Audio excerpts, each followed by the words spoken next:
Well, I'm so glad that we finally get to do this. I mean, we do this all the time. Yeah, we do a lot of family get-togethers, and I often just wish there was like a camera or a microphone on the wall to record some of the conversations that we've had over the years. Yeah. This last time, I think I was up for Joey, my nephew's birthday party. Yeah. And we were talking about the pressures and stress in ministry and how often that's a really unnecessary thing. Can you just expand on that thought? Yeah, I think in saying that every ministry or business or life comes with its stresses. I think that's just a given. Yeah. Talk to anyone, and there's elements of stress in there, but it's about finding that balance of stress and productivity, but also well-being. In the work that we do at Bloom Asia, we've realized that while stress is just a natural part of what we do, there is this balance between that and living and working in a state of emergency, which is this chronic stress-producing environment, which is often can do more harm than good when you're working with vulnerable people or hurt people or traumatized people. And we have to be really careful of that. And for me as the CEO of Bloom Asia, I have to be really careful setting the tone of what our organization looks like and feels like on a day-to-day level.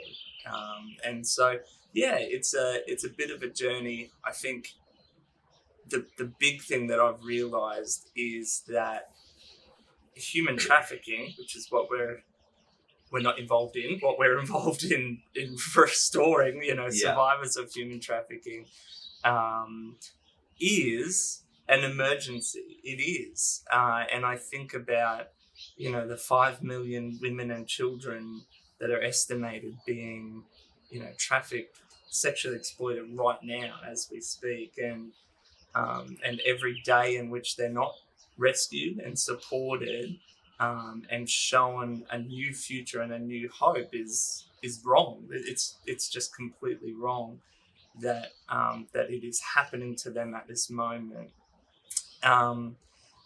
And my first response, particularly having a daughter of my own and having kind of a personal, being able to picture her in their situation, and that just like makes it personal and very, raw, I guess.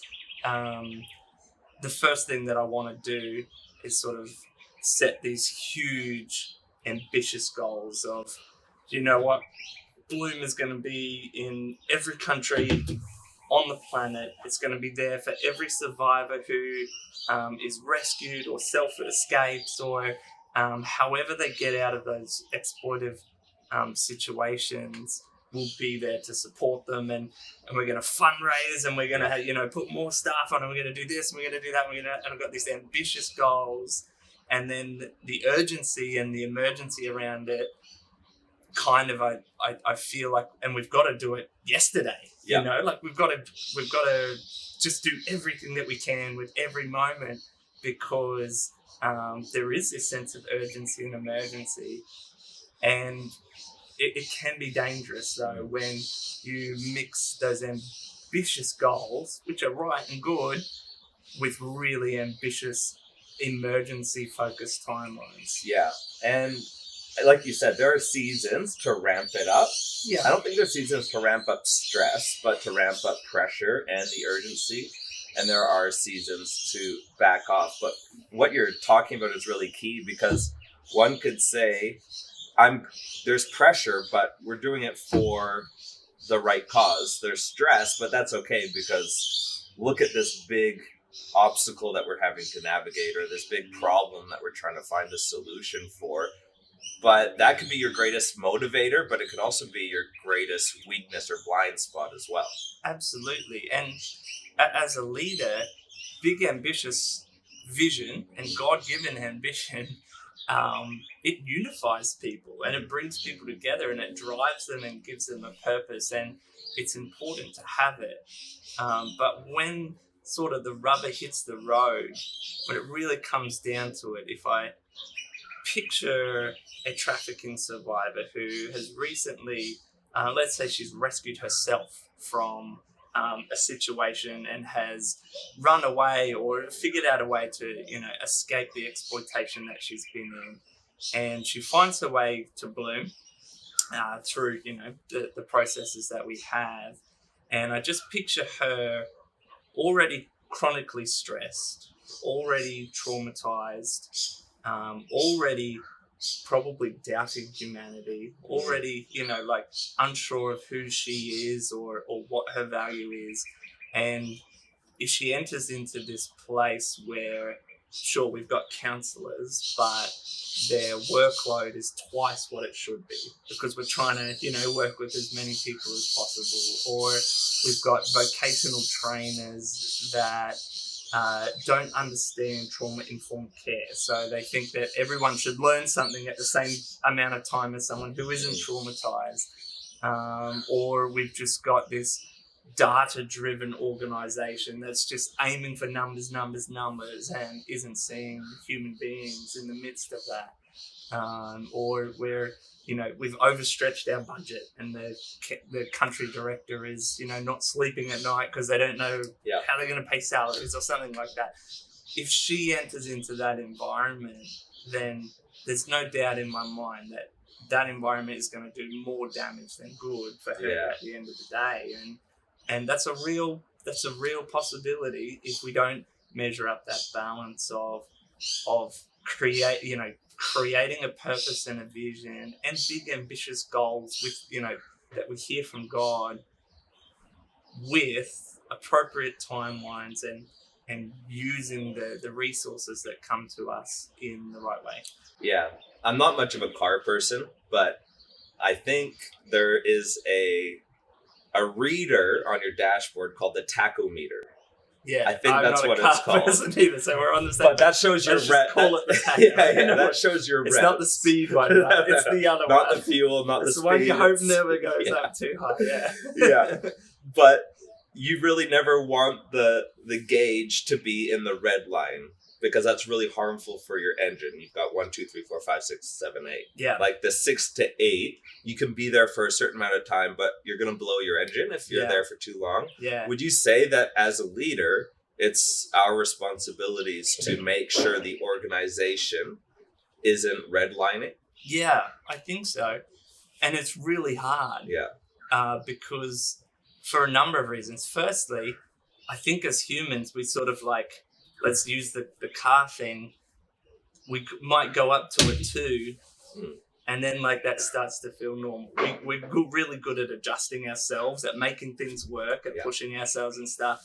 And then 2 becomes your 0, and then we go up to a 6 or a 7, and then that feels stressful for a bit, but we're really good at coping with it, making things work, and before we know it, we're up at an 8 or a 9, and it feels normal. Yeah. And everyone's hurting physically and emotionally and spiritually and, rushing, and there aren't enough hours in a day and all of those sorts of things. But it feels you feel well, what's wrong with me? Does everyone feel like this? Or, what's wrong with me that I can't keep this pace? And I think there's this natural thing that can happen over a period of time, we're talking months or years or even a decade, where it can creep in, and then that pace is just the normal. Yeah. So that's really important to sort of have a handle on all the way through an organization. The other thing is, sometimes an opportunity comes up as a leader, and it's this is we have to do this. Yeah. But it's, for the next 2 or 3 years, that you have to look ahead and see, well, this is where we're going, or even further. And you don't always know how that one decision is going to play out over that time, and what stresses are going to become, popping up for people during that time. And so again, it's really important. I think if you do say yes to those big opportunities or those big ambitious things, that it's important that everyone is coming along for the ride together, and it's not just you sort of saying, "Yep, we're going to do it, and now go make it happen." But we're all going on this journey together, and we're doing it in a time frame that isn't unachievable. Yeah. Yeah. So you're a CEO of an anti-human trafficking organization. I'm a pastor of a church. Yeah. I know for me, in my experience, it can be pretty easy to lose sight of the main thing, or to lose sight of why we're doing what we're doing. When you start talking about things like finances and volunteers and all the logistical obstacles that you have to navigate to try and reach your goal, which is your main thing. Sometimes for me, I know it's easy to lose sight of that and just focus on this, which might create other unnecessary stresses. Can you relate to that in your leadership? Absolutely. And those things are important. Like the finances are important. Or the meetings that we have with people to talk about what we're doing. All of those things are important. But when it comes down to it, our mission is to provide healing, hope, and purpose for trafficking survivors. And it's important for me, who doesn't get to do that every day anymore. And I assume, as a pastor, you have different roles and you're doing different things each day.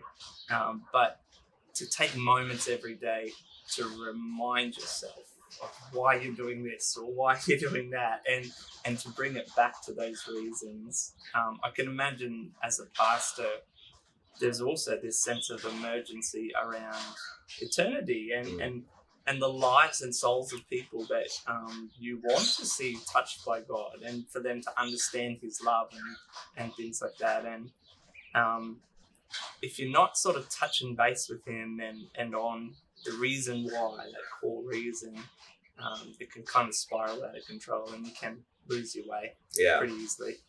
I mean, that's been happening since the beginning of time. I remember there's a story in scriptures where it's Sabbath. So on Sabbath, there are all these rules and regulations that you're not allowed to do.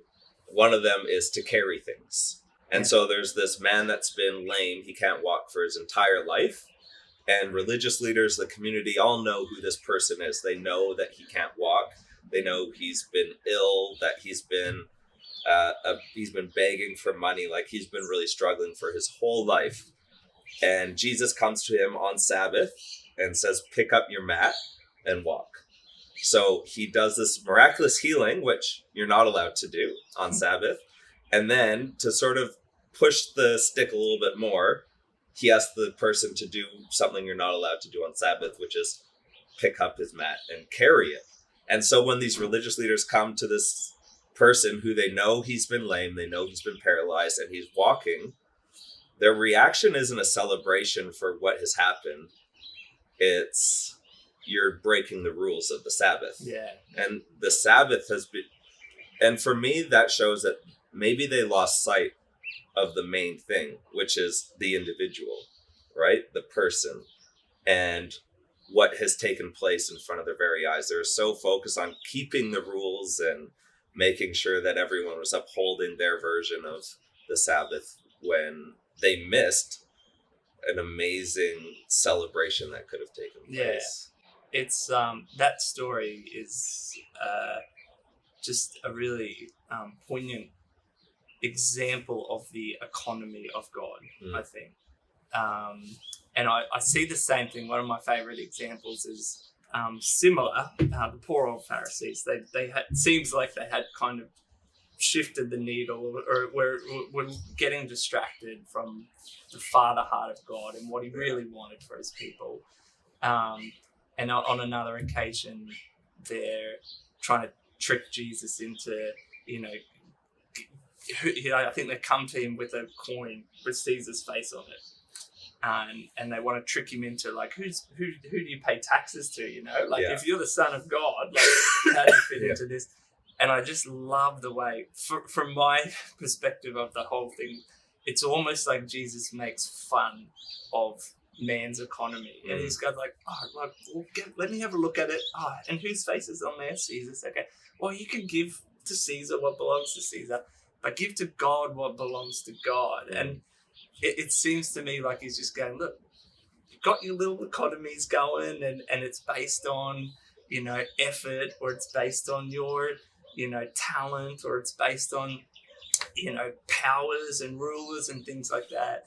But at the end of the day, there is an all-powerful, all-knowing God, and his economy is different to yours. And he doesn't want all of the rules followed. He doesn't want all of your money. He actually wants you. Yeah. His value, what he values, and the way that he works is based on the human spirit and his creation. And he wants you. He wants you to feel healed and whole and in tune with him and saved by grace. And I think the economy of God, when we get about doing our business, sometimes we do lose our way, and we don't focus. We don't put the infinite, eternal value on every single human being the way that he does. And you can aim for numbers of my church is this big, or our organization, we have this many staff, or we work with so many survivors a year, or something like that. But really, we need to focus on every single individual and put as much of emphasis in the way that God puts on us, on that eternal and infinite value for each and every person. When I think about God and the world, I don't necessarily, stress and God don't typically come together when I think about God. So is God stressed? I don't know. I don't think so. But you look at the state of, if you watch the news and the state of Townsville, Mackay, Cambodia, Australia, the world, there would be good reason for God to be stressed, right? There's urgency and there's emergency, just like there is in your organization. But there's something really key what you're talking about, God's economy, because I don't think that's the case for him. No, I don't think so. I don't think he's chronically stressed. No. You see, he does, express the whole range of emotions that we seem to experience as well throughout the Bible. But it doesn't seem like this chronic sense of stress and burden in the way that we experience as a part of what he experiences or what he wants for us either. Like he talks, Jesus talked about no, give me that load. I'll take it. I've got it. He doesn't necessarily want us to experience that on our journey with him on a day-to-day level, sitting at, 8 or 9 for the rest of our lives. And I think that kind of leads into something else that I've been thinking about lately with my work, and that's the timing of God and the patience of God, and sometimes how when God gives you a calling or a mission, you take it maybe too much onto yourself and say, all right, I've got to fix this problem. All right, God, you've called me to, the initial thing is you've called me to work with trafficking survivors or to stop human trafficking. And then over time it becomes, well, I've got to stop human trafficking, and God, come with me. God, help me do this. God, help me do that. Help me do that. And he's going, whoa, quid pro quo. I'm calling you. I've been doing this since the dawn of time, since the fall of man. I have been restoring. I've been, challenging nations to change their laws. I've been challenging slave owners to have a different approach. I've been bringing the human race on this journey, and you're like one little guy in the midst of it, and come join me, not the other way around. Yeah. And I think to get that perspective for me is liberating, because I can wake up every day and say, okay, God, what have you got for me today? How many survivors can we work with and provide, a healing space and training and all of those sorts of things today? And yes, I would love to work with 5 million one day. The 5 million who are being exploited today, I would love if Bloom was on every corner of every street, to work with them over the decades. But that's for God to figure out. Yeah. Not necessarily for me to figure out. I just have to keep doing what I'm doing and keep being obedient to his daily sort of calls. Do you have any indicators that you can recognize that maybe you've made it too much about you and that you might be putting stress on other people in your organization, or that you're not in a healthy place? Like, do you have the self-awareness to know you're in the 6, 7, 8 zone? Sometimes, sometimes I don't. I think for me personally, one of the first things to go is I lose my sense of humor. Okay. If I'm up in the 6, 7, 8, immediately things don't bring me joy anymore. Or I can't laugh at myself, or I can't laugh at a failure. Or another indicator that I have is that I kind of want to take control of everything. Yeah. I want to jump into, someone else's project and sort of like, we need to do this. I got to be over this. I got to control that. I got to control you. I got to control the circumstances. I got to control, everything, because, we can't fail on this. And for whatever reason, it's make or break. And I'm the one who's going to make it. And, there's no other way. I can tell when that is starting to come out of me, that I'm operating in the red and I'm driving the organization to operate up in that red zone. And I'd just like to pause on that, because I can totally relate. And for me, it's a little bit like an onion, right? There's layers to that indicator. Yeah. And I know for me, and I'd love to know if you relate, it comes out of a place of, if I don't take control, then I'm not in control of the outcome, or I'm not in control of the situation. And then if something goes wrong, or if there's failure, it's not just like that there's failure, it's that more I'm a failure. Yeah. Yeah. It's a place of insecurity, kind of as on a personal level, not even an organizational level. And I do feel it. Like, I'll go through periods where I feel like, I just haven't had a win lately.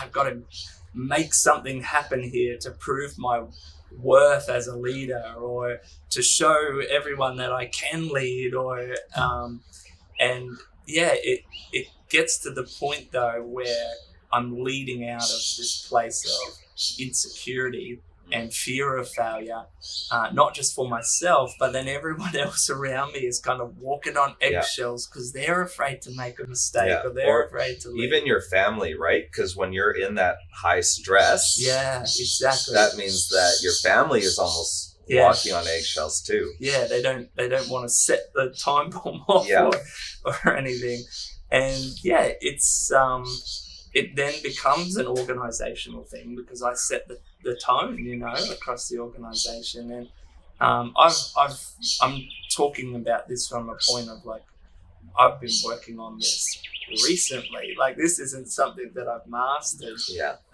Particularly for me as a younger CEO and sort of jumping into a leadership position and feeling and thinking all of those things, like, am I too young? Do I have enough experience? Do I know what I'm doing? Like, all of these things, and being stretched and grown along the way.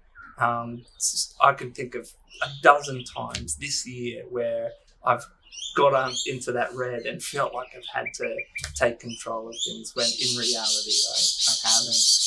But it's a personal journey that I'm walking on. And I think people thrive when they're not walking on eggshells, and when they do feel a sense of freedom that they can fail and pursue the values and the mission of the organization, with, as individuals themselves, and not feel like, like that they are under this complete control and aren't able to make mistakes. Yeah. That's where people actually thrive and do their best work. It's why it's so important to establish the culture of what you want to see, starting with yourself. Because, we got a 5-day work week, and we want to do, and push ourselves so hard. But if we are not modeling looking after ourselves, then the rest of the organization is going to say, well, this is what's expected. For instance, it's a Saturday morning and someone receives an email from the CEO. Oh, the CEO is working on a Saturday morning.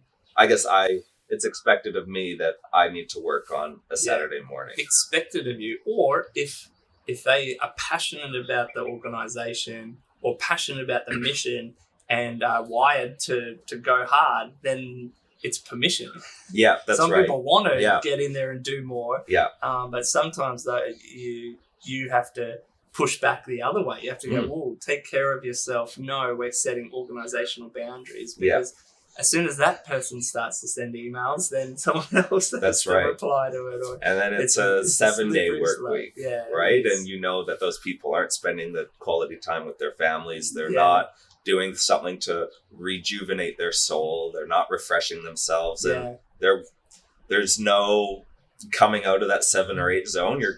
And going back to the 1 or 2 for a couple of days. The engine's going to blow. And in these days, it's so easy. Yeah. Because your phone, it's just a flick of an email, like to look at your emails before bed. Wake up, you look at your emails, or, you check in on what's going on. You go away for the weekend, it's still there. You just sort of touch base and see. And it's those micro moments that keep you up in the red. You don't actually get enough time to calm down and come all the way back down and take stock. But you're just kind of getting jumped up for all of those little micro moments, even on the weekends and the days off and things like that. Yeah. So I think there's some things that I notice in myself that I really have to challenge myself in when times do start getting up into the 6, 7, 8. As an organisation, we also have a bunch of safety net sort of things. Like we do regular, like every second week we do surveys. Okay. How excited are you about the future? How capable do you feel in the workload that you've got now? How are you, how's your work-life balance, things like that. Like we have these little mini surveys that are just a part of our day, of our routines, and that helps us to reflect more regularly. It's just one of those organizational things that we do, and one of our core values is fun, so we really try our utmost best to have fun in the midst of a very serious and troubling sort of line of work. Yeah. So if you had like 2 or 3 key points for people that might be watching or listening to the podcast and they recognize that they live a high stress life, what would those be? What would the points be? Well, I think first I would ask yourself, how long can I? Yeah. And I've as someone who's almost reached the point of burnout myself before recognizing my limits, it almost put me out of the game for a lot longer than it did. And I think you have to acknowledge your limitations and how long you can do something for. Something that I'm practicing a bit more now is building a relationship with my future self. So, Dave in 10 or 20 or 30 years' time, trying not to focus on what I'm doing, or like my financial security, or, you know, those kinds of things. But who am I? Who am I as a person, as a 50-year-old or a 60-year-old? And then trying to get to know that person and have that person speak back into my life. Now, it's a bit airy-fairy, but it helps me to kind of go, okay, who do I want to be? Like, who am I being called to be in 20, 30 years' time? And there's no other way I'm going to be that person unless I can make decisions today to be that person. Yeah. And so do I want to be someone who has no sense of humor, who is snappy, who is over controlling, but working with thousands of survivors? I don't know. I don't think so. I'd much rather be someone who's compassionate and patient and kind and funny and generous, and wise, and working with as many survivors as possible, who are finding genuine healing and hope and purpose in their life, not just the number that I see. Yeah. So you want to focus less on what you have to do and more on the who. I think so. Yeah.